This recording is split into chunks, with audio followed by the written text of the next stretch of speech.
I've actually known the Binance community since the very beginning. Funny story, the first person I met from Binance was through my mom, believe it or not, because our parents are friends. And when I first met him back in, I think it was beginning of 2018, I thought, this just feels different from a lot of the other exchanges that I've worked with, right? I got into crypto back in 2014. Actually, I was originally working with a friend who started an exchange. And so I had plenty of exposure, and I thought, this feels different. Because this feels like it just has like a different sort of grassroots community feel to it. And here we are. That was 2018, 6 years ago. Well, this is it. And, it's kind of the backbone of crypto, isn't it? It is. Community. Yes. And, how have you found the community growth? You say you got into it in 2014. Yep. That has grown out in incredible ways since that time. Totally. How has that been for you, seeing that growth? I think it's something that we all feel, but then we all have kind of struggled to put exact words around it, because it's unmistakable to look at crypto and think, this is really weird that people are rabid over open source technology, right? Like when you talk to people who are Bitcoin maxis, I mean, it's a religion. And so to characterize that, what does that even really mean? I think the shorthand we use for it is community. But having had a number of years to think about this, really the way we characterize it for ourselves within Solana is it's really like building a city. And so it's about culture. It's moving from cult to culture to community to actually economy, right? To take a community and actually make it a productive community, that is where it just goes from vibes, which are important, to vibes that actually become productive. And so it's been a really big part of how we think about building an ecosystem, right? Because the more it's about the tech, the more it's actually really about the people, right? Because the tech will you're never done, right? But the tech will reach a certain point of maturity at some point. And so what is all of this in service of? It's all in service of creating opportunities and creating both economic opportunities and then also other, just opportunities of enjoying your life for people. And that's really what it's about at the end of the day. And I think that sometimes you kind of forget that because there's so many things so many things to read and so many Twitter posts to follow and so many YouTube videos to watch. That's really what it's about.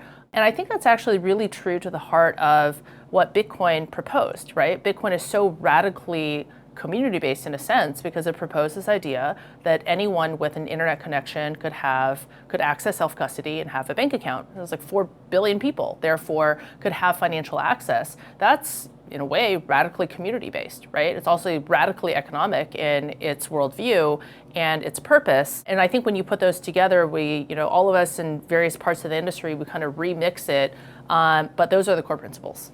I mean, I love that, kind of from vibes to viability. But, That's a good one, that's a good one.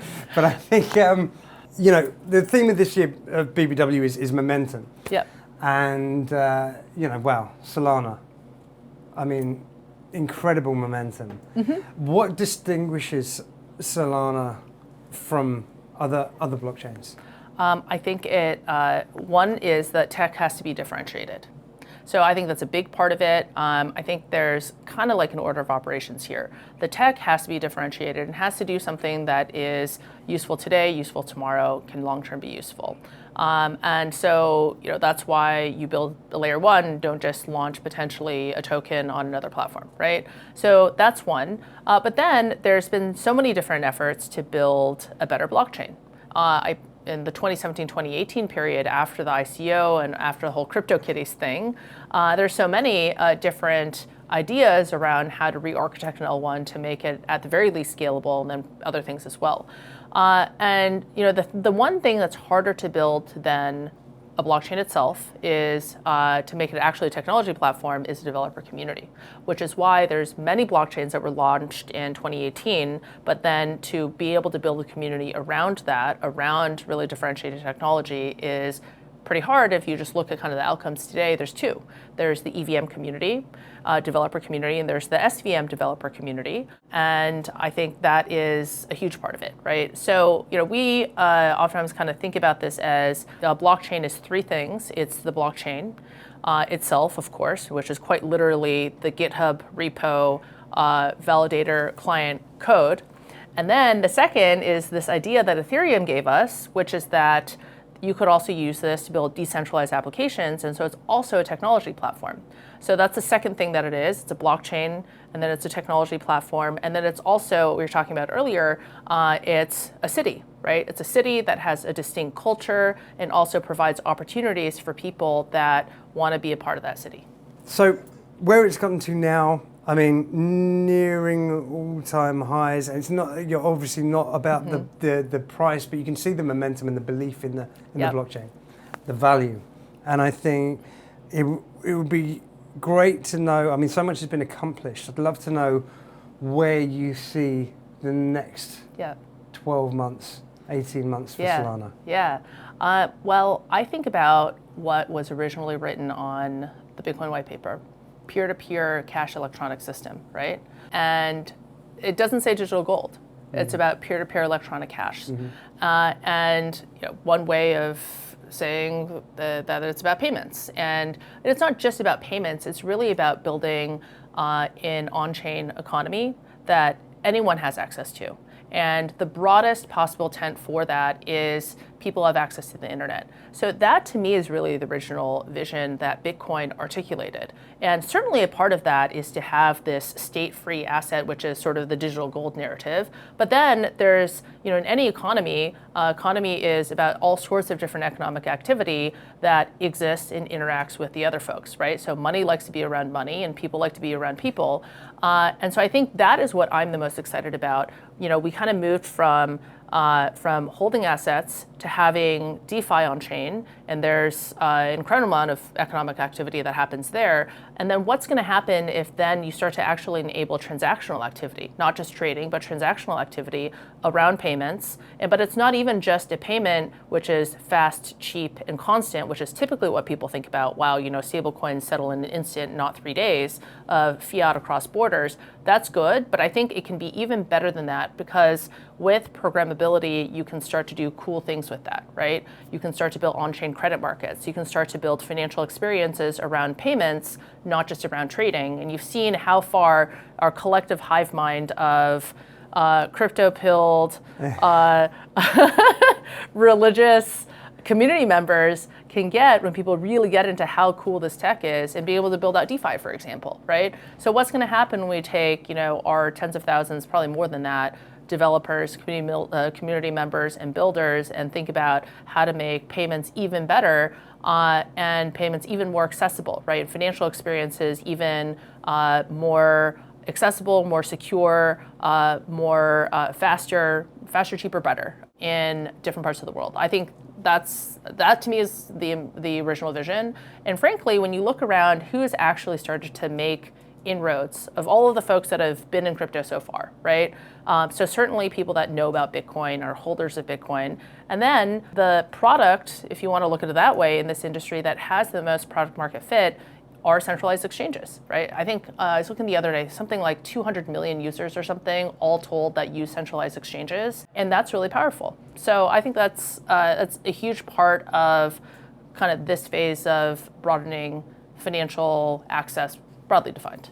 Absolutely, and I completely, resonate with those points. And like you say, technology, needs technology. People need people. The blockchains need blockchains. Interoperability, what does that look like for Solana as time goes forward, and the collaborations start to reach even further? Yeah, totally. I think that I've never thought that blockchains are going to end up in the same way that, for example, search engines or e-commerce platforms are going to end up, where you have an oligopoly, but really kind of like one big winner, and then a cliff to 2 and 3, and then a cliff to everyone else, right? And I think part of the reason is because in blockchain, the kind of expected value of launching a new chain is there's a fundamentally kind of different equation than launching like a Web 2 type of company. the potential payoffs are so great, and the amount of time and effort and money you have to invest into doing that is relatively low, decreasing over time, right? So I think people will continue to launch new protocols and launch new chains, launch new technology, if you will, and there will be a number of them that are also able to articulate the value proposition around that, why people are going to care, and build a community around it. And I think that's great, right? Because I think that actually pushes innovation for the industry as a whole. And that's actually one of the checks and balances that I think are built into crypto, right? It's fairly resistant to a sort of network effect of one type of outcome.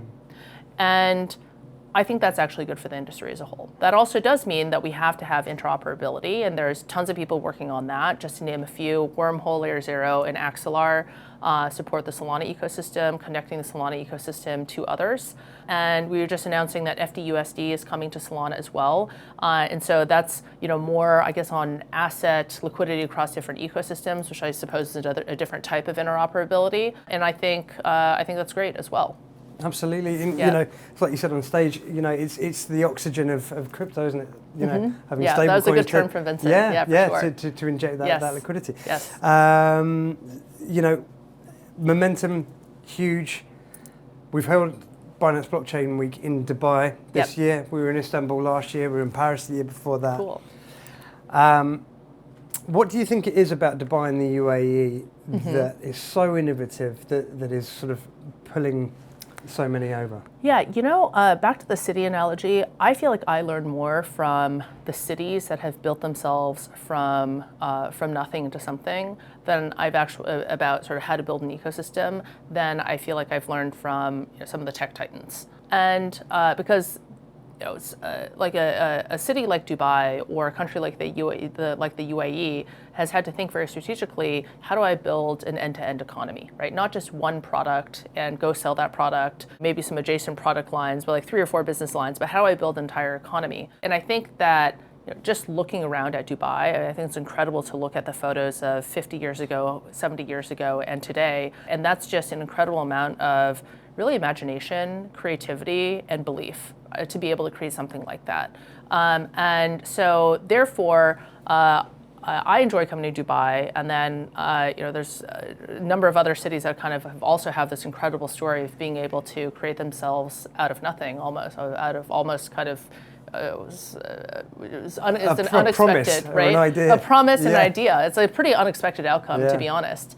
But then sort of the will to try, and then the will to believe that it's possible, and then the ability to actually execute on that, I think is really powerful. So that is, for me, something that I'm really impressed with in Dubai and the UAE at large. And so I think that, really the UAE, it's not by accident, therefore, that a place like the UAE and then, like a Hong Kong or Singapore, these are places that also inherently take an interest in crypto, right? And I think that there's, at the seed, some common worldview there, and the ability to sort of to believe that building this community is possible or building the city is possible, and then actually going and doing it. So I take a lot of inspiration from that. Absolutely, so do I. Yeah.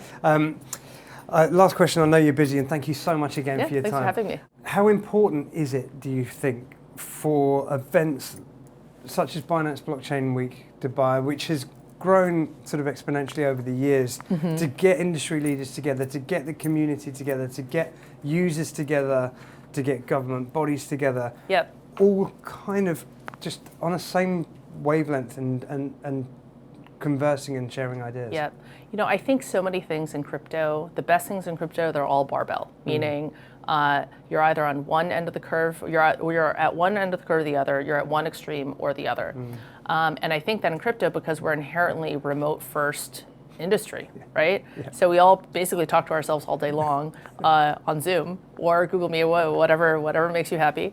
And so then that's one extreme. The other extreme is then we basically travel around the world and go hang out in these massive events. And it's a really important part of how crypto works, right? Because you can talk to someone for 30 minutes, you can do that for a long time, but then I actually think it's a nice combination to meet someone in person for a period of time, and then you can have kind of more flexible ways to communicate and and talk. But ultimately, it is still about human beings, and having that time to just sort of understand one another as human beings, I think is really, really important. Absolutely. So we did Breakpoint ourselves in Singapore just about a month and a half ago, and that was incredibly energizing. I hope that that's how you guys feel about Blockchain Week here as well. Absolutely. It's overwhelming, Absolutely. but it's super energizing just to see so many people from across the ecosystem come together and be optimistic about the future. So.